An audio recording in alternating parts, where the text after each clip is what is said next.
So now let's move on to the conflict resolution steps and practicing those skills. Now, there are very clear steps in resolving a conflict, and they're identical to the ones that are used in mediation.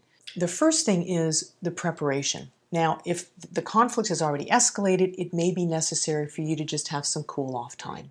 Because what's important is that the people that are involved are really willing to find a solution. If you do it with people that are really not willing, it's not going to work. Now, the other thing that I suggest is to use a talking stick or a stone or some object. You can even use keys, whatever you have, and that you use that object, and whoever has that in their hand, that's the person speaking. They have the floor, so to speak, like the microphone on stage.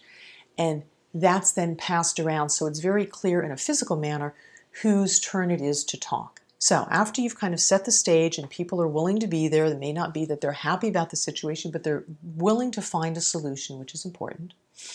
You go into the first step, and that's the introduction. So you're going to explain that you're there to find a solution together and you're going to help, and that being open and honest is going to be very necessary, and that each person's going to listen without interrupting.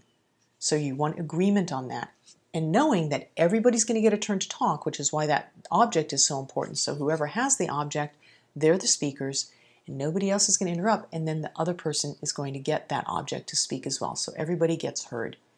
That there will be fairness, so no blaming, no accusations, no attacks, or especially not any physical violence.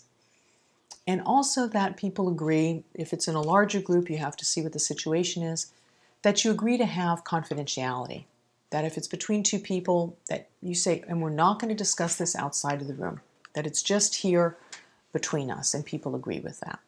So after you've kind of introduced the situation, you've set up the framework, then you can go into actually clarifying the viewpoints. And you can ask who wants to go first. If there's a disagreement about that, you can flip a coin.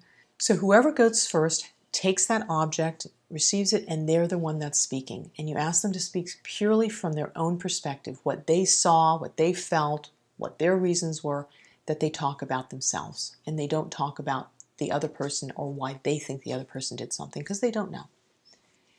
And then the other person has the opportunity, the other parties, depending on how many people are involved in the situation.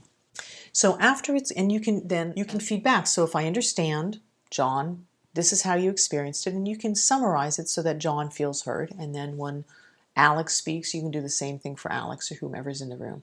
So that you've gotten the story straight, so you have the story straight also, but as well that they feel heard.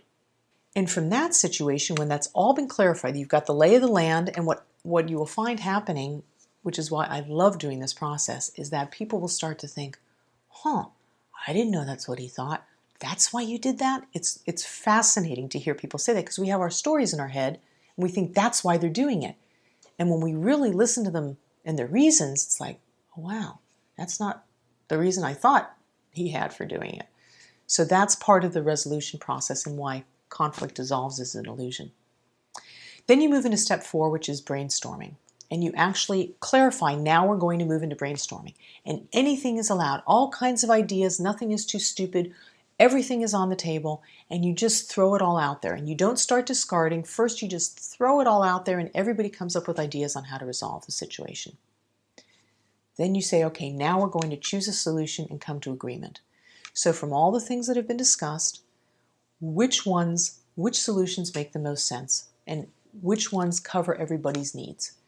And there may be some discussion about that, this or that, and you discuss that until there really comes agreement on how you're going to do it. And then finally, the last phase is you arrange either a follow-up meeting, or you say, so how are we going to move on from here? Who's going to do what? When is that going to take place? And what will happen next? So those are the steps of resolving conflict. Thank you for your time in learning how to resolve conflict.